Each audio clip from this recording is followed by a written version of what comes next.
Haleluya, saudaraku. Adakah kita bersuka cita pada pagi hari ini? Puji Tuhan, kita bersuka cita karena kita boleh datang di hadirat Tuhan, mempersembahkan hidup kita kepada Tuhan, memuji dan menyembah Tuhan. Kita sudah menyanyi, menyembah Tuhan dalam ruh dan dalam kebenaran. Firman Tuhan berkata, Dia bertakhta di atas puji-pujian anak-anaknya. Tuhan Yesus ada di sini. Amin, saudara. Pada waktu Tuhan Yesus memperkenalkan dirinya kepada Musa, sebab Musa bertanya, siapakah engkau Tuhan? Tuhan menjawab, I am that I am. Aku ada yang aku ada. Aku ada yang aku ada. Tuhan ada dari dahulu, saudaraku. Sebelum dunia ada, Dia sudah ada. Amin, saudara. Dan sekarang juga Dia masih ada. Amin. Dan Dia terus ada. Amin. Dan Dia ada di tengah-tengah kita. Amin. Aku ada yang aku ada di tengah-tengah kita. Amin. Adakah kita bersuka cita bersekutu dengan Tuhan pada pagi hari ini? Pastilah aku ada yang aku ada, yaitu Tuhan Yesus sendiri akan menjawab semua persoalan-persoalan saudara. Amin. Dia tidak berubah. Dia Jehovah Rafa. Dia Tuhan yang menyembuhkan. Pada hari ini punya iman buat kesembuhan saudara. Amin. Oleh belur-belur Yesus engkau sudah sembuh, Tuhan berkata. Dan Tuhan tidak menarik janjinya ini. Bahkan Dia suka menggenapkan dalam hidup kita masing-masing. Dan Tuhan juga berkata, kutuk dosa sudah kuangkat daripadamu, kuberikan padamu berkat Abraham. Dalam Tuhan ada perubahan. Siapa saja dalam Tuhan Yesus menjadi kejadian yang baru. Perkara lama lenyap, perkara baru sudah timbul. Amin. Itu biar jadi kepada saudara semua. Tuhan mau menjadikannya bagi saudara-saudara sekalian. Buka hati pada hari ini. Tetapi sesudah kita diselamatkan, masih ada perubahan yang luar biasa lagi.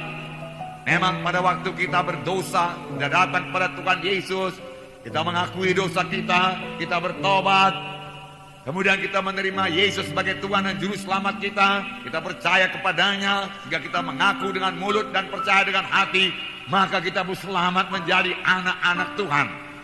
Selamat, keselamatan jiwa, selamat, dosa diampuni, lahir baru jadi anak-anak Tuhan. Sungguh satu hal yang sangat luar biasa. Selamat menjadi anak-anak Tuhan. Saya percaya semua kita sudah mengalaminya. Dan saudara sendiri harus mengetahuinya dengan pasti. Kalau saudara belum mengetahui dengan pasti, pastikan pada hari ini, saudaraku. Ini akhir zaman. Jangan seorang pun bimbang apakah dia sudah selamat atau belum. Tapi hari ini pastikan keselamatan saudara. Percaya dan bertobat dan memberi diri dibaptis, maka kamu akan selamatkan. Firman Tuhan berkata, tidak ada saudaraku yang lebih penting daripada keselamatan. Keselamatan jiwa adalah hal yang paling penting dalam hidup ini. Firman Tuhan berkata, apakah untungnya kepada seseorang dia beroleh segenap dunia ini tapi jiwanya binasa? Sia-sia. Kaya raya kita di dunia ini, berhasil kita di dunia ini, terhormat kita di dunia ini, saudara. Tetapi sudah kita meninggalkan dunia ini, kita ke neraka yang kekal, apakah untungnya? Oleh sebab itu pastikan keselamatan jiwa saudara pada hari ini. Amin, saudara. Biar semua kita pulang dengan keselamatan jiwa yang teguh. Jika kita tidak bimbang oleh aniaya apapun juga, kita tidak mau berpisah lagi dari Tuhan Yesus. Karena kita tahu hanya Tuhan Yesus satu-satunya jalan ke sorga, tidak ada jalan yang lain. Tuhan sendiri berkata, akulah jalan dan kebenaran dan hidup, seorang pun tidak sampai kepada Bapa kalau tidak melalui aku. Hanya Yesus jalan ke sorga. Tetapi sudah selamat, masih ada lagi berkat Tuhan yang sangat luar biasa. Tuhan mau melengkapi kita dengan kuasa dari Maha Tinggi. Tuhan mau mengubahkan seluruh hidup kita menjadi seperti Yesus. Tuhan mau kita melayani dengan berkuasa. Tuhan mau kita berbuah dengan lebat. Tuhan mau menyatakan mujizat-mujizat dalam hidup kita. Ini terjadi saudaraku melalui baptisan Roh Kudus yang masih berlangsung sampai pada saat ini. Biarlah semua kita percayakan baptisan Roh Kudus. Saudaraku, kita melihat dalam Alkitab bahwasanya baptisan Roh Kudus adalah kehendak Tuhan. Dan Tuhan menghendaki semua anak-anaknya harus penuh, harus dibaptis, kemudian penuh senantiasa dengan Roh Kudus. Dalam Kisah Rasul pasal 2 ayat 14 sampai 18, saya bacakan kepada saudara. Kisah Rasul pasal 2 ayat 14 sampai 18. Saudara dapat firman Tuhan ini Kisah Rasul pasal 2 ayat 14 sampai 18. Kita baca bergantian. Saya baca ayat 14, saudara baca ayat 15. Kemudian berganti-ganti. Amin saudara. Mari kita mulai. Ayat 14 saya baca. Kisah pasal 2. Maka bangkitlah Petrus berdiri dengan ke-11 rasul itu. Dan dengan suara nyaring ia berkata kepada mereka, hai kamu orang Galilea, dan kamu semua yang tinggal di Yerusalem, ketahuilah dan camkanlah perkataanku ini.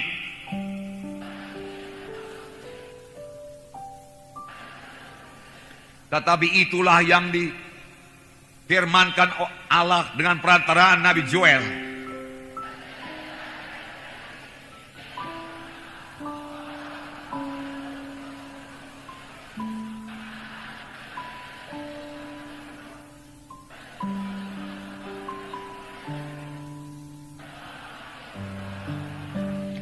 Juga ke atas hamba-hambaku laki-laki dan perempuan akan kucurahkan rohku pada hari-hari itu, dan mereka akan bernubuat. Mari kita baca ayat 41 bersama-sama.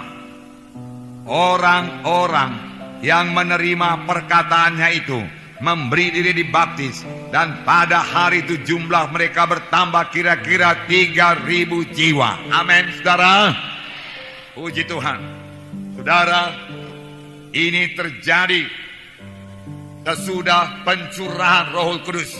Petrus berubah, Petrus berkhotbah, satu khotbah yang sangat luar biasa, sehingga 3.000 orang bertobat dan mereka memberi diri mereka dibaptis.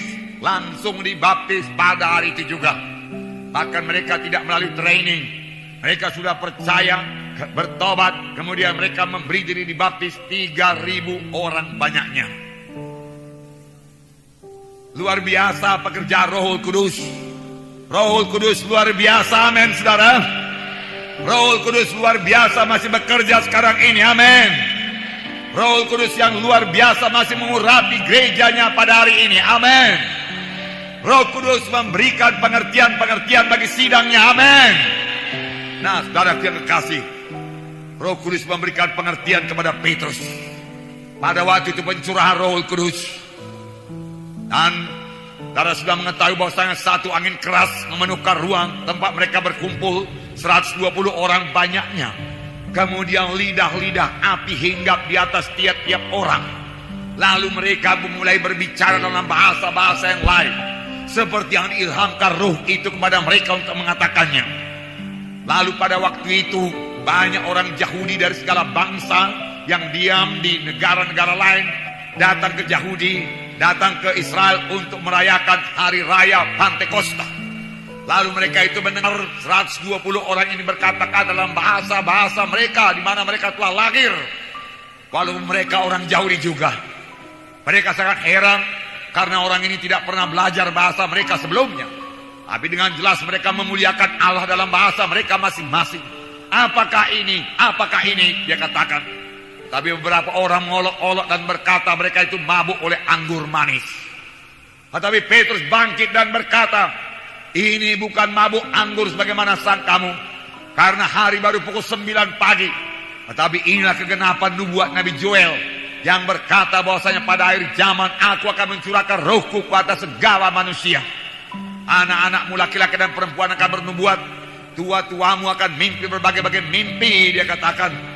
Dan kemudian kepada anak-anakmu laki-laki dan perempuan akan bernubuat, teruna-terunamu akan mendapat penglihatan-penglihatan, dan orang-orang tuamu akan mimpi berbagai-bagai mimpi.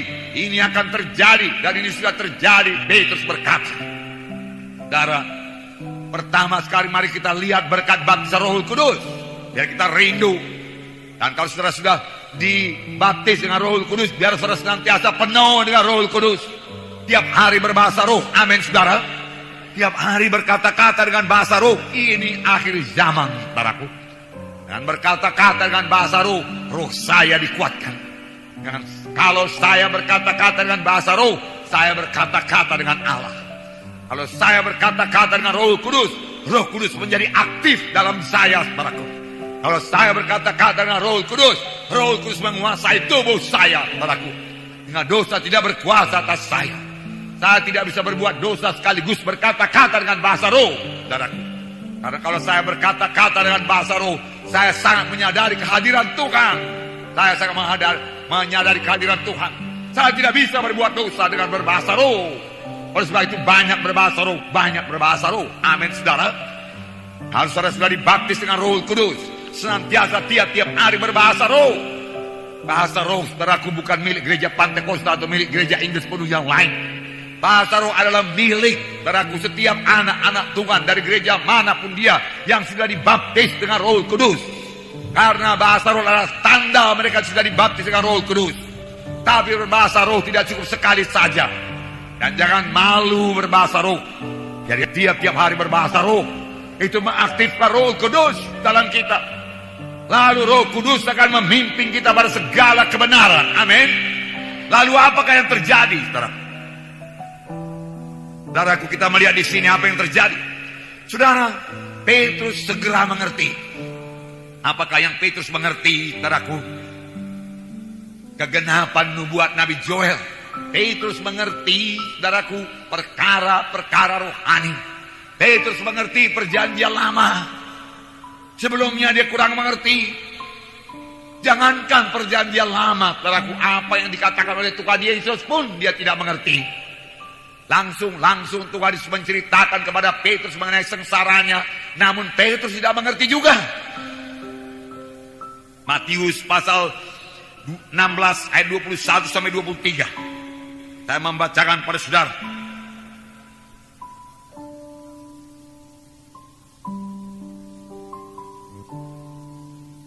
Saya membacakan. Sejak waktu itu Yesus mulai menyatakan kepada murid-muridnya bahwa ia harus pergi ke Yerusalem dan menanggung banyak penderitaan dari pihak tua-tua, imam-imam kepala, dan ahli-ahli Taurat, lalu dibunuh dan dibangkitkan pada hari ketiga. Tetapi Petrus menarik Yesus ke samping dan menegur dia, katanya, Tuhan, kiranya Allah menjauhkan hal itu. Hal itu sekali-sekali jangan menimpa engkau, takkan menimpa engkau. Maka Yesus berpaling dan berkata kepada Petrus, "Henyalah iblis, engkau suatu batu sandungan bagiku, sebab engkau bukan memikirkan apa yang dipikirkan Allah, melainkan apa yang dipikirkan oleh manusia." Dari yang kekasih dalam nama Yesus, Tuhan Yesus menceritakan mengenai maksud kedatangannya. Tuhan Yesus kira-kira berkata, "Petrus, untuk mengangkat dosa manusia, aku harus dijadikan dosa. Aku harus menanggung semua dosa manusia itu. Sebagai akibatnya, Petrus, aku harus mati di kayu salib. Aku harus dihukum. Aku harus mati di kayu salib. Tetapi aku akan bangkit pada hari yang ketiga." Tapi Petrus sama sekali tidak mengerti perkara-perkara rohani. Sehingga Petrus berkata, "Jangan Tuhan, jangan itu terjadi padamu. Dijauhkan Allah kiranya daripadamu." Yesus menengking Petrus dan berkata, "Henyalah ke belakangku, iblis, karena engkau bukan memikirkan perkara yang daripada Allah, melainkan engkau memikirkan perkara dari manusia." Petrus tidak mengerti. Sama sekali Petrus tidak mengerti bahwasanya Yesus datang untuk mati. Yesus tahu bahwasanya dia datang untuk mati. Yesus tahu itu tiap-tiap hari. Yesus tahu bahwasanya dia harus berjalan menuju Yerusalem, di mana dia mesti disalibkan, mati. Tetapi Yesus juga tahu bahwasanya dia mengalahkan maut, dia bangkit daripada kematian pada hari ketiga. Petrus tidak mengerti, saudara. Akal pikiran manusia ini tidak akan mengerti perkara-perkara daripada Allah. Perlu Roh Kudus menerangkannya kepada kita. Saudara, keselamatan saja kalau bukan dengan pertolongan Roh Kudus kita tidak mengerti menerimanya. Itu sebabnya banyak orang belum selamat, tidak selamat.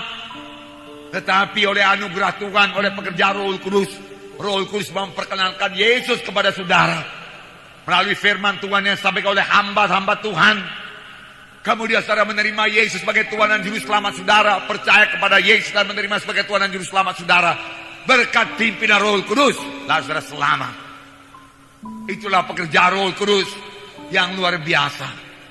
Jadi setelah Roh Kudus memberikan pengertian, adakah kita beroleh pengertian daripada Tuhan?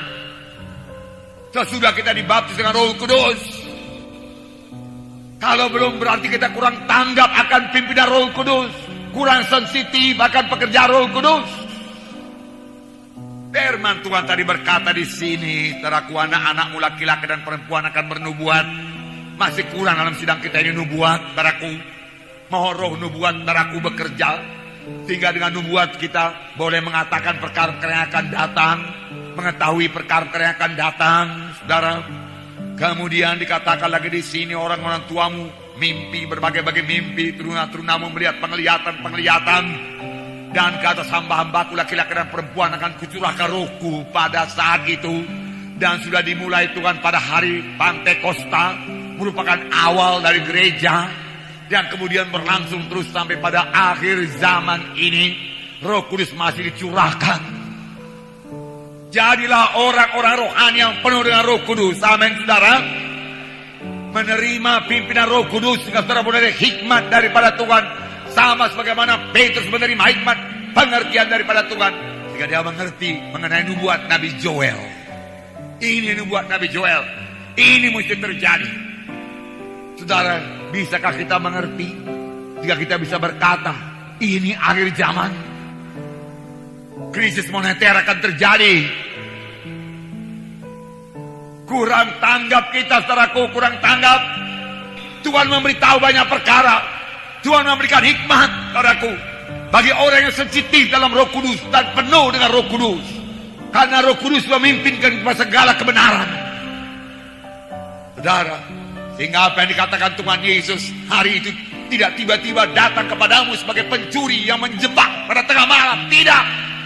Demikian segala gelombang, segala gejolak, yang kalau pada masa yang akan datang masih datang lagi, biarlah kita ketahui dengan pasti dan kita tahu itu akan terjadi. Amin, saudara. Karena pimpinan Roh Kudus, hikmat yang daripada Tuhan. Jadilah orang rohani. Jadilah orang rohani. Mengerti sabda Tuhan. Mengerti tanda-tanda zaman. Mengerti waktu-waktu Tuhan. Mengerti apa yang akan dikerjakan Tuhan pada akhir zaman ini. Amin, saudara. Petrus mengerti. Ini sudah sampai saatnya. Inilah nubuatan Nabi Joel yang digenapkan. Pada hari-hari terakhir Tuhan mencurahkan Roh Kudus dengan sangat luar biasa. Dahulu Roh Kudus hanya diberikan pada imam-imam, nabi-nabi dan raja-raja pada perjanjian lama. Sekarang semua anak-anakmu laki-laki dan perempuan penuh dengan Roh Kudus. Oleh sebab itu kita harus mengerjakan pekerjaan yang luar biasa pada akhir zaman ini. Amin. Kita bisa mengadakan penuaian yang luar biasa pada akhir zaman. Amin. Nah, saudaraku yang kasih dalam nama Yesus. Jadi saudaraku, pertama sekali berkatnya saudaraku, yaitu beroleh hikmat, beroleh pengertian daripada Tuhan. Kita mengerti tanda-tanda zaman. Kita mengerti pada zaman apa kita ini hidup. Supaya kita mempersiapkan diri kita. Tidak mengejar dunia ini, tapi mengejar perkara-perkara rohani. Lalu sekalian ditambahkan kepada kita. Amin. Supaya pada akhir zaman juga kita memberi buah pada Tuhan. Amin. Pada akhir zaman kita berkemenangan. Amin. Pada akhir zaman kita merusakkan pekerjaan setan. Amin. Pada akhir zaman kita membuka kota-kota baru, kampung-kampung baru buat Tuhan. Haleluya. Puji Tuhan, puji Tuhan. Saudaraku, tetapi Petrus tidak tetap dalam ketertinggalannya, saudaraku, setelah dia dipenuhkan dengan Roh Kudus. Bahkan kemudian hari dia mengatakan, darah Yesuslah yang menebus kamu, bukan emas dan perak, tapi kamu ditebus dengan darah yang mahal, bagi darah anak domba yang tidak bercacat, tidak bercela, yaitu darah Kristus Yesus. Haleluya. Yang kedua, saudaraku, urapan yang luar biasa berlaku pada Petrus. Urapan. Apakah itu urapan? Urapan Roh Kudus tentunya, saudaraku, yang membuat perkataan kita ini sangat berkuasa. Urapan membuat firman Tuhan yang kita taburkan itu hidup. Huruf hanya mematikan saja. Banyak orang membaca firman Tuhan, mengkhotbahkan firman Tuhan, tapi tidak membawa jiwa-jiwa pada keselamatan. Karena huruf itu mematikan. Tanpa urapan, saudaraku, firman Tuhan ini dibaca juga, saudaraku, mati saja. Tapi dengan urapan firman Tuhan yang ditaburkan menjadi hidup dan membawa orang lain pada pertobatan. Nyatanya, saudaraku, dalam Kisah 2:36, Kisah Rasul pasal 2:36, di sini dikatakan bagaimana Petrus berkhotbah. Kisah 2:36, saya bacakan. Jadi seluruh kaum Israel harus tahu dengan pasti bahwa Allah telah membuat Yesus yang kamu salibkan itu menjadi Tuhan dan Kristus. Ketika mereka mendengar hal itu, hati mereka sangat terharu. Lalu mereka bertanya kepada Petrus dan rasul-rasul yang lain, apakah yang harus kami perbuat, saudara-saudara? Jawab Petrus kepada mereka, bertobatlah dan hendaklah kamu masing-masing memberi dirimu dibaptis dalam nama Tuhan Yesus Kristus untuk pengampunan dosamu, maka kamu akan menerima karunia Roh Kudus. Sebab bagi kamulah janji itu dan bagi anak-anakmu dan bagi yang masih jauh, yaitu sebanyak yang akan dipanggil oleh Tuhan Allah kita. Dan dengan banyak perkataan lain lagi, ia memberi suatu kesaksian yang sungguh-sungguh, dan mereka mengecam dan menasihati, dan ia mengecam dan menasihati mereka, katanya, berilah dirimu diselamatkan dari angkatan yang jahat ini. Orang-orang yang menerima perkataannya itu memberi diri dibaptis, dan pada hari itu jumlah mereka bertambah kira-kira 3.000 jiwa. Luar biasa. Petrus berkata, kamu telah menyalibkan Tuhan yang dinyatakan kepadamu dengan kuasa dan tanda ajaib dan mujizat. Tuhan melakukannya melalui Yesus yang kamu salibkan itu. Tetapi biarlah kamu kenal dan kamu harus tahu dengan pasti bahwa Allah telah membuat Yesus yang kamu salibkan itu juru selamat, Kristus yang diurapi. Itulah yang kamu tunggu-tunggu. Tetapi waktu dia datang kamu tidak kenal. Dialah juru selamat, itu yang akan menyelamatkan kamu dan sudah menyelamatkan kamu. Tapi kamu tidak kenal.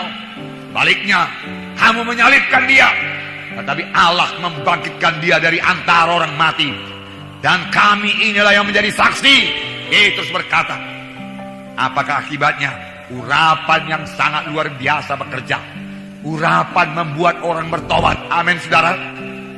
Di sini dikatakan, ketika mereka mendengar hal itu, hati mereka sangat terharu dan bertanya kepada rasul-rasul itu, apakah yang harus kami perbuat supaya kami selamat? Luar biasa. Amin, saudaraku. Luar biasa. Biarlah kita semua menerima urapan yang luar biasa ini. Paulus dalam penjara Filipi, Paulus dan Silas menyanyi pada tengah malam, kemudian berdoa pada tengah malam. Mereka memuji Tuhan. Mereka tidak bersungut-sungut karena menginjil dan karena melepaskan seorang yang setanan. Mereka ditangkap dan dimasukkan dalam penjara. Tetapi tengah malam mereka berdoa kepada Tuhan. Mereka menyanyi, memuji, menyembah Tuhan dari tengah-tengah penjara. Dan orang-orang penjara sekalinya mendengar mereka. Tiba-tiba turunlah gempa bumi yang hebat yang menggoncangkan rumah penjara itu dan membuka pintu dan membuka gari-gari pada mereka. Dan mereka semua bebas.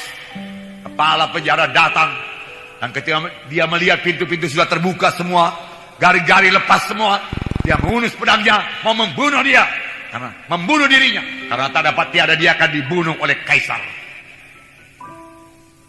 Tapi Paulus berkata, jangan sakiti dirimu, kami semua masih ada di sini. Penghulu penjara itu berkata, apakah yang aku perbuat supaya aku selamat? Apakah yang aku perbuat supaya aku selamat? Apakah yang aku perbuat supaya aku selamat? Percayalah kepada Tuhan, maka engkau akan selamat dan seisi rumahmu. Lalu pada malam itu juga dia percaya dan dia selamat dan dia dibaptis dengan seisi rumahnya, dan dia gembira karena telah percaya kepada Tuhan Yesus. Haleluya. Percaya kepada Tuhan Yesus. Ini urapan, urapan Roh Kudus bekerja yang membuat orang percaya pada Tuhan Yesus. Kita butuh urapan yang seperti ini sekarang. Saya katakan kepada tiap-tiap pemimpin KKS waktu pertemuan Jumat, mohon urapan Tuhan supaya jiwa-jiwa semuanya bertobat dalam KKS saudara, supaya jiwa-jiwa menjadi orang-orang rohani dalam KKS saudara. Saudara harus banyak berdoa supaya urapan Tuhan bertambah-tambah dalam hidup saudara. Saya katakan kepada pemimpin-pemimpin KKS, tanpa urapan saudara tidak bisa melayani. Tuhan Yesus berkata, Roh Kudus ada padaku dan dia mengurapi aku, dan dia mengurapi aku. Roh Kudus mengurapi aku, hingga aku memberitakan kabar baik pada orang-orang miskin, kebebasan bagi orang tertawan, kelepasan bagi orang tertindas. Setelah apa? Setelah Roh Kudus mengurapi. Setelah Roh Kudus mengurapi. Amin. Amin saudara. Mohon Roh Kudus mengurapi saudara. Haleluya. Roh Kudus bukan hanya mengurapi Petrus. Juga pencurahan Roh Kudus akan terjadi bagi kamu, bagi anak-anakmu laki-laki perempuan, bagi teruna-terunamu, bagi orang tua-tuamu. Mereka akan menjadi luar biasa. Mereka mengetahui apa yang tidak bisa diketahui dengan pikiran manusia. Dan mereka akan diurapi. Urapan Tuhan biar berlaku bagi kita semua. Amin saudara. Nah, apa kami perbuat? Hati mereka sangat terharu. Apa kami perbuat Petrus? Bertobatlah. Petrus berkata, bertobatlah. Dan hendaklah kamu masing-masing memberi dirimu dibaptis dalam nama Tuhan Yesus Kristus. Bertobatlah. Kurangkah urapan kita? Miskinkah kita akan pengertian daripada firman Tuhan? Bertobatlah. Mulai daripada bertobat akan pikiran-pikiran yang tidak rohani. Pikiran-pikiran daging dan duniawi yang memenuhkan pikiran kita ini. Tinggalkan dan buangkan. Amin. Itu termasuk pertobatan. Karena kita yang menguasai pikiran kita. Miliki pikiran rohani. Yang masih hidup dalam kehendak daging. Tidak menyangkal diri, bertobatlah. Dan mulai menyangkal diri. Amin. Tanpa salib, saudaraku, tidak ada sorga. Tanpa salib, tanpa sorga. Yesus ke sorga melalui salib. Siapa yang mau mengikut aku, dia harus menyangkal dirinya dan mengangkat salibnya. Tuhan Yesus berkata, kita juga harus menyangkal. Bukan kehendakmu jadi. Sangkal diri untuk berdoa tiap-tiap hari. Amin saudara. Sangkal diri untuk membaca firman Tuhan tiap-tiap hari. Amin. Buangkan semua pikiran daging dan duniawi. Amin. Jikalau kamu mengasihi dunia ini, maka kasih Bapa tidak ada padamu. Coba cek. Apakah kita mengasihi Yesus? Apakah saudara merasakan kebaikan Yesus? Apakah saudara menghitung, saudaraku, berkat anugerah karunia Tuhan Yesus yang jadi pada saudara? Tiap kali saya mengingat ini, air mata saya, saudaraku, bercucuran. Saudaraku, karena Yesus sangat baik. Saya bisa mengatakan kepada saudara, Yesus sangat baik bagi saya. Dia sangat mengasihi saya. Kalau saya katakan mengistimewakan saya, barangkali berlebihan, tapi itu benar, saudaraku. Siapakah saya ini? Sama seperti nyanyian kita yang berkata, siapakah aku ini Tuhan jadi biji matamu? Saya percaya Yesus mengasihi saudara, bukan mengasihi saya saja, saudara. Karena dia tidak memandang atas rupa. Semua kita sudah ditebus oleh darah Yesus. Tapi apakah saudara merasakan kasih Yesus itu? Itu yang penting. Apakah saudara merasakan kasih Yesus dalam hati saudara? Apakah saudara merasakan, saudara?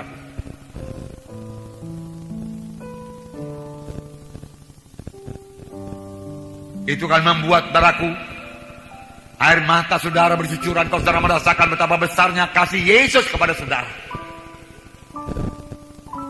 Saya bisa banyak merenungkan kasih Yesus karena sudah lama diselamatkan Tuhan. Saya bisa ingat-ingat kasih Yesus mulai pada tahun 65. Namun Roh Kudus juga yang selalu mengingatkan saya kepada kasih Yesus. Yang begitu setia, penuh rahmat, penuh cinta, mengaturkan seluruh kehidupan saya, memberikan yang paling baik. Puji Tuhan. Itulah yang diberikan Tuhan Yesus pada orang yang mengasihi dia. Kasihi Yesus. Kasihi Yesus. Kasihi Yesus. Bertobatlah. Dan firman Tuhan berkata, jikalau kamu mengasihi dunia ini, tidak ada padamu kasih Yesus.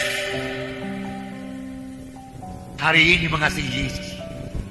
Jangan mengasihi dunia ini dan apa yang ada padanya. Segala keinginan mata, keinginan daging, dan hidup dengan kesombongan, bukan daripada Bapa tapi daripada dunia ini. Tapi kenallah, dunia ini sedang lenyap dengan segala keinginannya, dan lenyap juga dengan orang yang melakukan kehendak daging. Kamu akan mati kelak. Marilah jadi orang-orang rohani. Amin saudara. Yang penuh dengan Roh Kudus. Dengan Roh Kudus dalam kita, kita sanggup hidup suci, sanggup hidup benar. Roh Kudus menyanggup,kan kita hidup benar.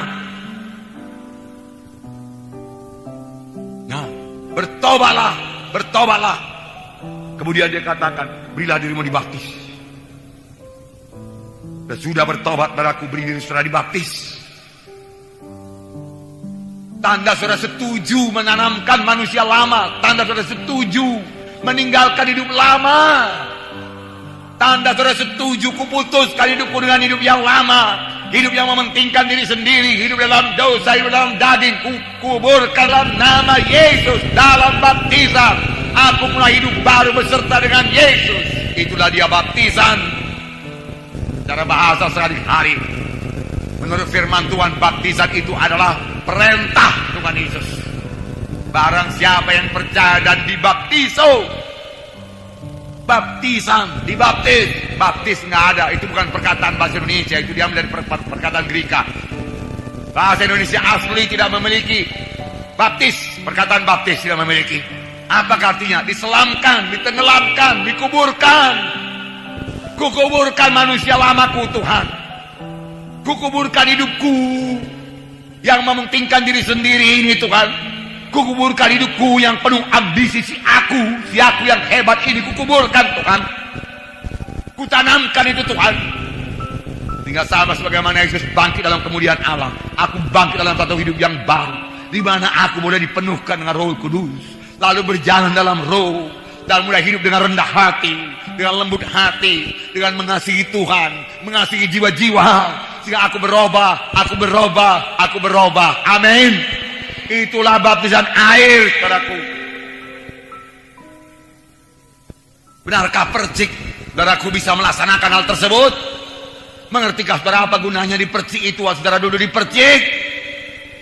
Itu sebabnya firman Tuhan Alkitab ini berkata bahwasanya yang dibaptis itu adalah orang yang sudah mengerti bertobat dan mengerti menerima sebagai Tuhan dan Juru Selamatnya, dan mengerti bahwasanya ada manusia lamanya yang perlu dikuburkan, ada dosanya yang perlu dikuburkan, dengan segala kutuk dosa itu dikuburkan, lalu berkat Abraham menjadi miliknya. Lalu sesudah jadi baru, Tuhan bisa memprogram setelah lagi dengan program yang baru.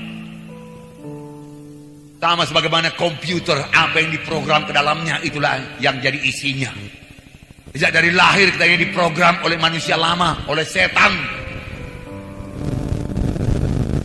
Kemudian kita menerima Yesus masuk dalam hati kita, tetapi masih ada di dalam manusia lama itu, dengan segala kebiasaan-kebiasaannya yang lama, dengan segala kehendak dagingnya, yang mau berlejat-lejat, yang mau duniawi, yang mau kedagingan, yang mau membuat hawa nafsu. Itu semua mesti dikuburkan dahulu dalam baptisan.